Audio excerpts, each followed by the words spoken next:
You're listening to the Write Project podcast and radio program, a show about writing and modern Newfoundland author culture. This program is produced and recorded at CHMR FM 93.5 FM in St. John's, Newfoundland and Labrador, and is aired on other great stations in the province and elsewhere in the country. It can also be heard online at www.chmr.ca.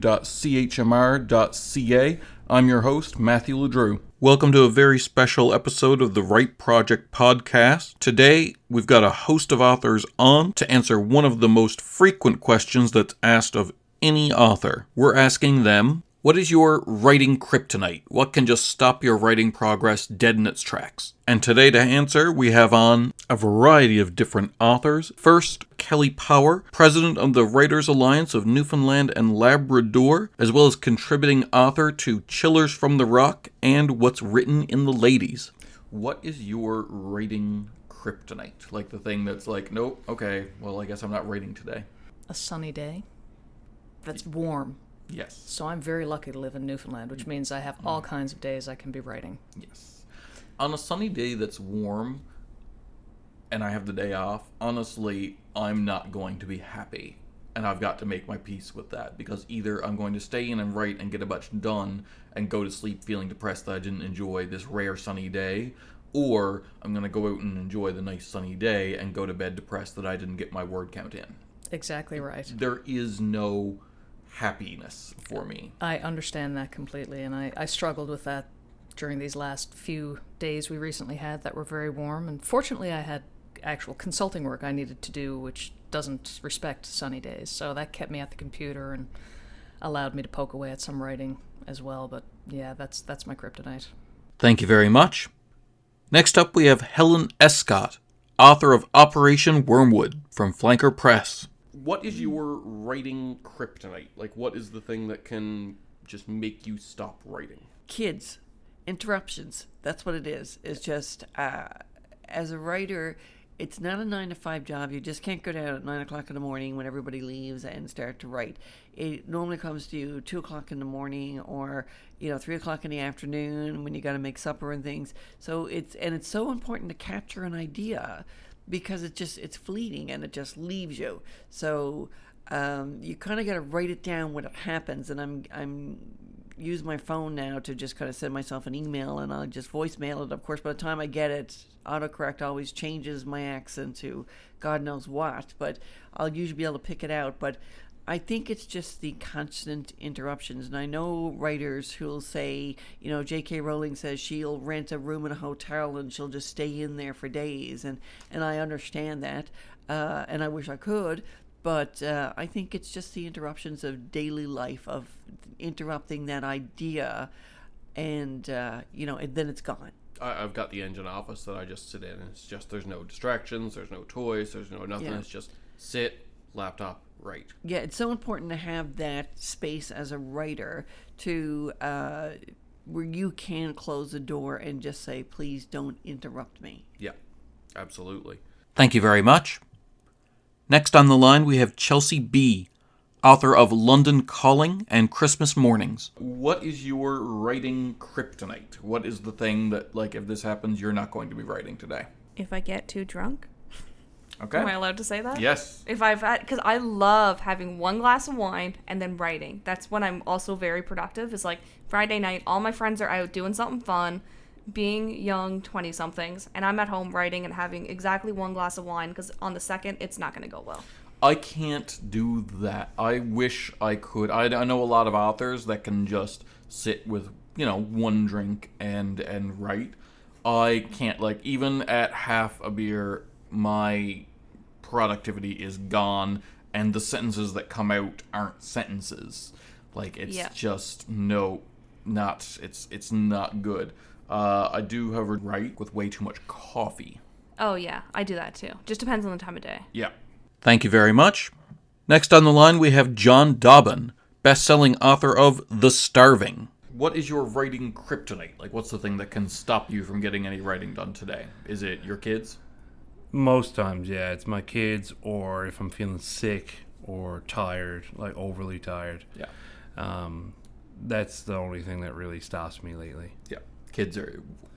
always hit. Yeah. From like Kids, the sick kids kids in my life. Yeah, my 2-year-old is sick now, so he's taking some time away. Yeah, and you can't reasonably, like, you can reasonably expect another adult. You can say to them, listen, I've got to do my thing, and they'll say, oh, okay, kind of thing. But you can't expect a child that's dependent on you to be reasonable. And we should be able to. Yeah. Children should know. Yeah. Should know that when we're writing, they need to shut up. You need to stop being sick while Daddy writes. Yeah. Buck it up. Thank you very much.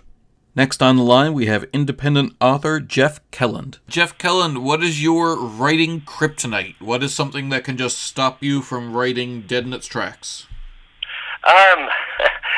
Family things, personal issues that arise, household and domestic and family things can stop me. I don't let anything else stop me. Once I start on something, I have to go as far as I can in a given session, if you like, and then be able to decide when I pick it up and run with it again. But I don't let anything, besides family or emergencies or anything like that, stop me at all. No kryptonite for me. Talking about kryptonite, a lot of people talk about writer's block. And I personally believe I have the cure for writer's block, at least for me. The 1 or 2 times that I've gotten to that point, I've simply started writing about writer's block. Yeah. I start writing about what it feels like to be blocked, and how frustrating it is, and this sort of thing. And the further you go with that, soon enough you realize that you're not blocked at all. Okay. You just have to get into, you're not in the right subject matter, or you're not in the right orientation for the particular thing you're trying to write right now. It doesn't mean you're blocked. It means that you need to turn to something else for the moment. Thank you very much. Next on the line, we have Amanda Labonte, author of the Call of the Sea and Supernatural Causes series. What is your writing kryptonite? Like, what is the thing that can just ruin a writing productive day? My cats, probably right now.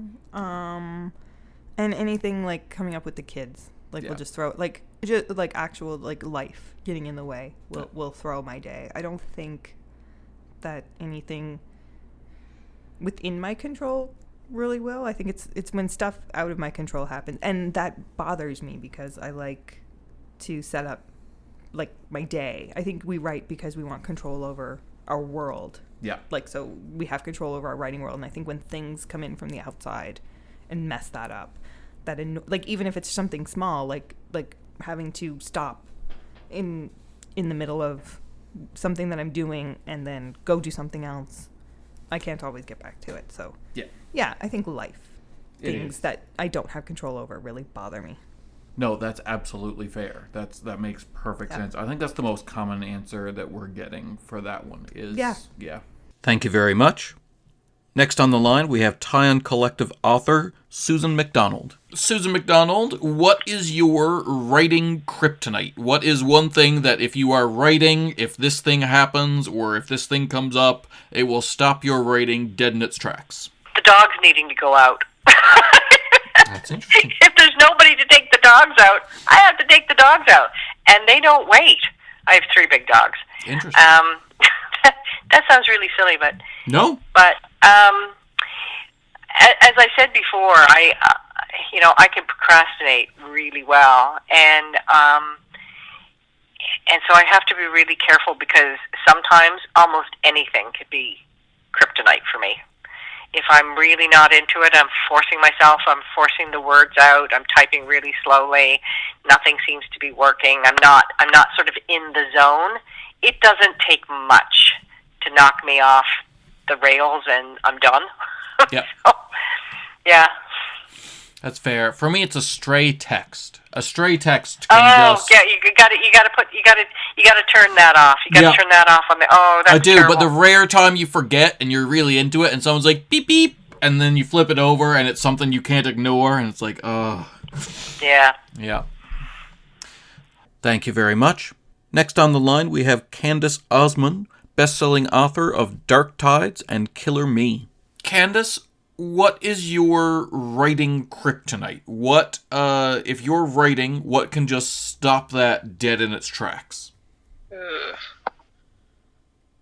Like an outside influence, or Yes. Or inside, whichever way you want to take it. something. For me, the only thing that really throws a fork in the road for me, or not even a fork, but a wrench, are my kids. If they're sick or they have, extracurricular activities going on, that kind of thing, I find I put a lot of my writing on the back burner to focus on them, like you would. That is not your kids being sick, but that is hilarious because you were hemming and hawing for a second, and I was like, she's better say her kids, because every author I have on this, like when the episode airs and it's everyone together, like every writer with kids, I'm like, they say, yeah, no. Kids. The kids destroy the writing productivity. I love them and they're worth it, but they destroy the writing productivity. And if I ever have an author that I know has children on and they don't say that, I'm just going to be like, you liar. You liar. Liar. I hummed about it for a second because there are a few different things that always get in the way of my productivity. But yeah, kids are at the top of the list, and I don't mind that. That's one that I welcome because I'm a mother first. Oh yeah, no, absolutely. It's not a bad thing. I mean, kids aren't needy. They need things. You know what I mean? Like, it's disingenuous to call a child needy because they legitimately need things. Like, you're sitting there crafting a fantasy world in your head in a novel, and they come in and are like, I'm thirsty and can't reach the water. Yeah, you have to go get them the water. Like, yeah, or if they're sick and have fevers and all they want is to snuggle. Yeah, that's the only thing that'll make them better. Then, well, you're gonna snuggle. Yeah, I always think I'm a bad snuggler because I have like the gruffy beard. But kids will just come over and be like, you know how they like grip stuffies? They'll just be like, my cousins and stuff. They'll just be like, stuffy. Like, they love textures. My husband has a beard too, and our kids will love it. Yeah. Thank you very much. Next up, we have Diona Brown, author of Saltwater Joys. What's your writing kryptonite? Like, what will just stop you from writing instantly? Noise. Noise. So if I don't need complete quiet, but if somebody is trying to talk to me, I can't do it. I can hear the TV. I can hear, if we're in Starbucks or if we're anywhere. Yeah. I don't mind the white noise. Yeah. But it's when it's like, hold on. I'm trying to write down the idea. Yep. And then because it can get lost so quickly. Yep. So it's like if my head is down and I'm writing, because I don't type until, I don't type until my longhand writing is Seriously? finished. I have to Could never. Oh, so that might be my little quirk too. I don't type. I know a few people that I'm write done. longhand, and I can't. Like, I would just be bored to tears transcribing it all. Like, I've done this. But you edit it through that, right? So when you're typing it up. Oh, interesting. I find when I'm looking at a computer screen, it like zaps my. It's like writer's block instantly. Wow.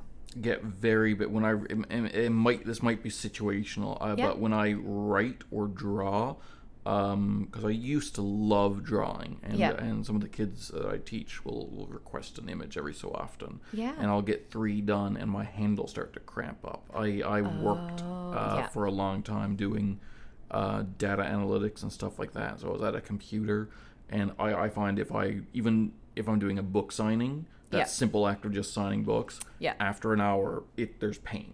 So it's not an option for me. Absolutely. Yeah. For some reason, you'd think it would be like at typing, and it's just not. Yeah. It's weird.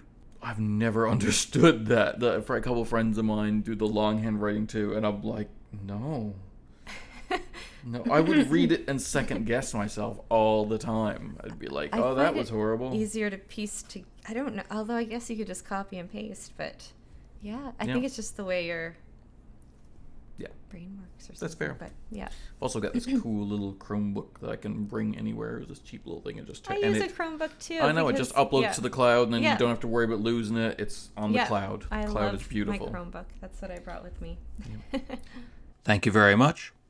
Next on the line, we're pleased to have artist and photographer Kit Sora, the visionary artist behind Kit Sora, the Autobiography. What is your productivity kryptonite? What can just stop your work dead in its tracks? My mood. And that might sound a little weird. No? My personality, and not so much my personality, my mood can shift at the drop of a hat. I can go from perfectly happy and content and really excited and ready to do stuff, and then like if the wind blows the wrong way or a hair falls out of place, then I'm shifted and I'm out of it, and it takes a lot to get me going again. And I have never seen that Kit. You're lucky, because she's not nice. She is a downer. She will just sit there and stare at the wall for hours. And I've been pretty lucky that Drew has been around for shoot days, because it's happened. Like yesterday was one of those days where I was just sulking on the couch, and I started off great in the morning. I was ready to go, and then something happened. I don't know what it was. I guess in yesterday's case it was the weather, but it affected my mood, and my mood went completely off, and I did not want to move. I didn't want to get off the couch. I didn't care. I was just going to be crooked that I didn't have a photo, and then I was going to be crooked because I was crooked about having a photo, and it was really crappy. So I guess I'm my own worst enemy with that. I think that's true of a lot of artists. Yeah, I think it is. You really, your headspace needs to be clear, and you need to sort of know what you're doing, and you can fall into the trap easily of like being mad at yourself that you're not in the right headspace to work, but then that being mad at yourself is why you're not in the right headspace to work. Oh, 100%. It's like the vicious cycle. Yeah. Yeah. Thank you very much. Next on the line, we have John Hass, author of The Reluctant Barbarian.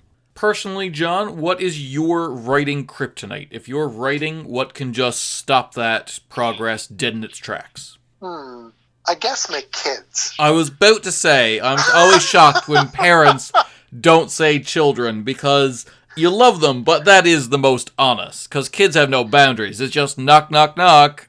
I've caused an emergency because you didn't give me attention for 3 minutes.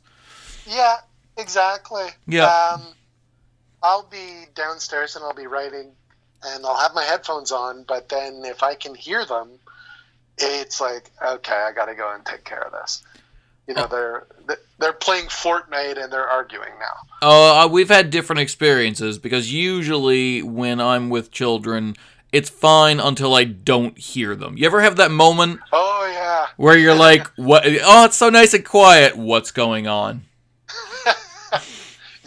Yeah, that is true too. Yes.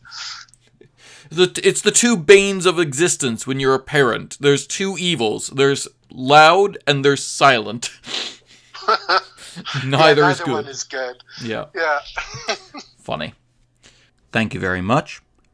Next up, we have Allie House, author of the Segment Delta Archives series, as well as a frequent contributor to the From the Rock collection of anthologies. What is your writing kryptonite? What can just stop your writing day or your productivity dead in its tracks? My self-doubts. Sometimes I hit a wall with my self-confidence, and I think like, I just can't do it anymore, or this is terrible, it's not coming out the way I want, I just need to scrap everything. Like my own brain can be my own kryptonite. Yeah, that makes sense. Yeah. Also, like a really good TV show, because I just want to keep watching it, and I don't want to write anything. I was just last Saturday introduced to Brooklyn Nine-Nine. I'd never seen it before. Oh, it's so good. Yes, and so Saturday, someone turned on the first episode while we were doing some mindless task, and by Sunday night, I'd watched the first 2 seasons, and I was like, oh wow, there went my writing productivity. Mm-hmm. Yeah. Yeah, I do that too with MasterChef Australia.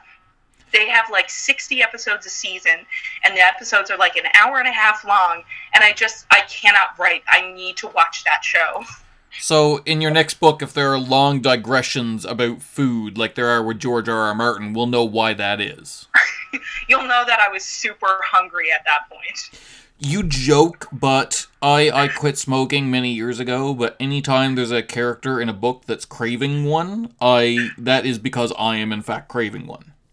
Yep. You put your vice in the book so then you don't have to do it. Yes. Thank you very much. Next up we have Peter Foote, owner of Fiction First Used Books, the founder of the Genre Writers of Atlantic Canada page, and frequent contributor to the From the Rock anthology. What is in your opinion, your writing kryptonite? What's something that can just stop your writing dead in its tracks? Usually it's non-writing related things. If I have too much going on in my personal life or outside activities, or if my bookstore is busy, or if there's a lodge thing going on, I'm your stereotypical male. I can usually do one thing well, but I can only do it at one time. So if I'm being pulled in too many different directions, I find it very hard to find time to sit at my laptop and actually narrow my focus to let the words come out. That's my biggest issue, is getting in the right mindset and devoting that time to actually create. And that's probably why I've focused on short stories, because it's a little easier to manage that process. Okay, that makes sense. Thank you very much. Next on the line, we have Tanith Frost, best-selling author of the Immortal Solace series. Tanith, what is your writing kryptonite? What can just stop a writing session cold dead? Interruptions, or just knowing that I could be interrupted. I have a lot of trouble sitting down and writing.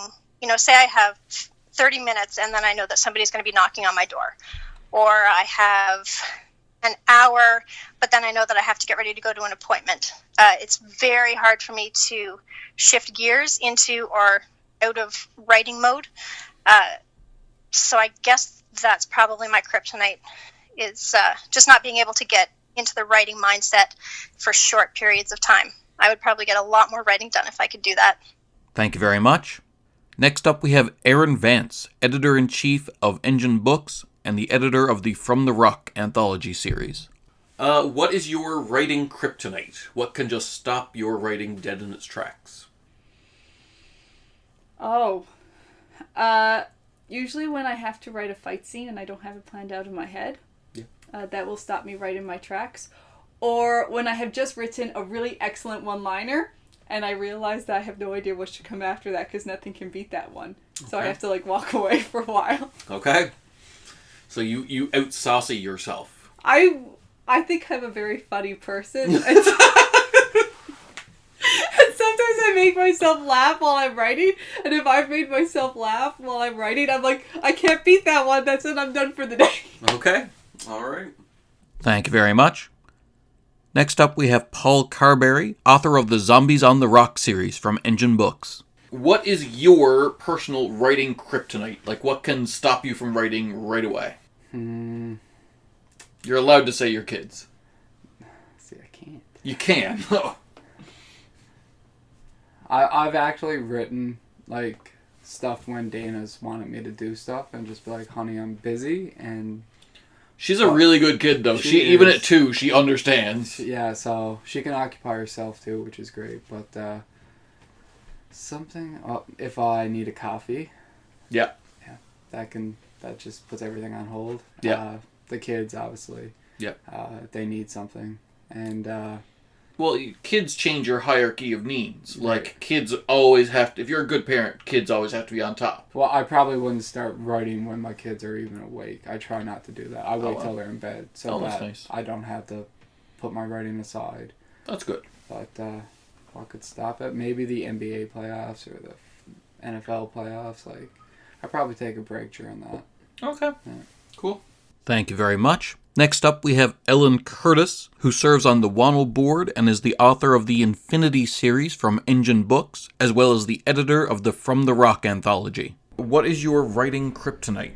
My writing kryptonite is BBC crime shows on Netflix. Okay. I think My writing kryptonite is probably good weather. Or, no, I can't say that even. Because... I feel like it's Stardew Valley. Oh, that's one of them. I feel like my writing kryptonite is my laziness. It's like, when you're a writer, a lot of times you've got a lot of different plates that you're juggling. And so many times I'll come home, and at the end of the day, I will be too mentally exhausted to put together a story. But maybe not physically exhausted enough that I don't want to be occupying my time doing something else. So I think the mental exhaustion is probably my kryptonite. Okay. Thank you very much.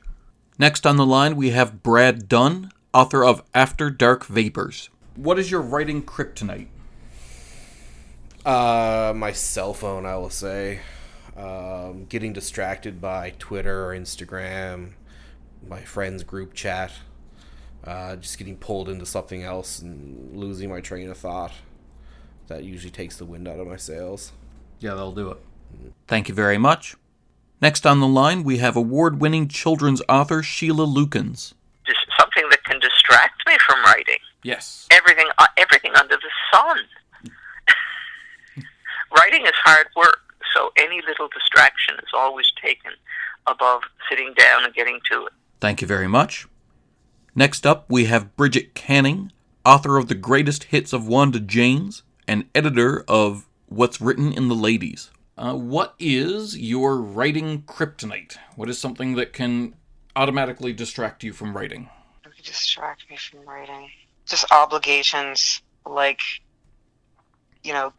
Christmas time. You've been I've been teaching, so you finally get Christmas break, and you think you're going to have some time to yourself to write, but it's just this kind of busy time where you have to social obligations, I guess. Yeah. Makes sense. Like I said, I often have to leave my house because it's just there's just always something. My house is 90 years old. There's always something that needs to be fixed or dusted or straightened away. So I think just kind of distractions, basically. Makes sense. Yeah. Thank you very much. Next on the line, we have Mary Walsh, author of Crying for the Moon. What is your writing kryptonite? Like, what will stop you from writing? What? Almost anything, really. You know what I mean? I do. It's like one of those things, like you go, the stairs are looking dusty. I should just dust the stairs. Like I will use any excuse, even when I'm in the middle of, like when you said, even when I'm exhilarated and things are going well, I will stop myself foolishly, because sometimes over the years I've written all these different things and never finished them because I put the pen down and then I didn't pick it up again. You know what I mean? And by the time I picked it up on that particular thing, it was over. It was gone, right? I unfortunately do know what you mean. Yep. Yeah. Yeah. Yep. Thank you very much. Next up, we have Rebecca North, author of Elliot and the Impossible Fish from Breakwater Books. What's your writing kryptonite? My kids.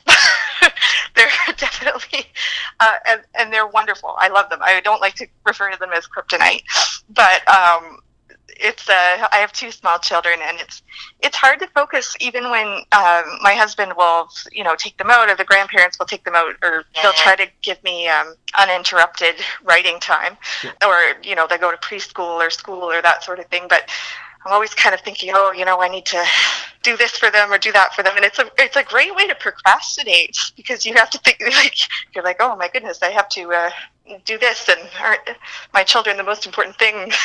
But it's definitely a good way to procrastinate, thinking about things I should be getting ready for my kids.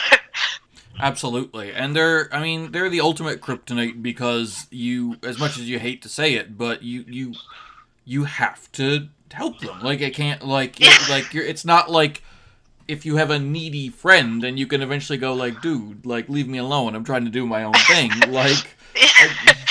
I love. Yeah, they're needy because they actually need stuff. They're little kids, but I find they're it great. hilarious. As an adult who I have many children in my life, but I've not been blessed with my own yet. There's nothing as odd to me as the concept that when a child asks for something, like say a child asks for a drink of water, and you say, "What's the magic word?" I always want to teach kids to say, "I'll die without it, and I can't reach the sink, you evil person." That's Awesome. That's you should write a parenting book. That would be awesome. Yeah. You're required by law to give me water. All right. Well, thanks for coming on again. For all of you, we'll be here again next week at 4:30 Newfoundland time or online at chmr.ca. Please tune in and we'll talk more about writing culture in Newfoundland.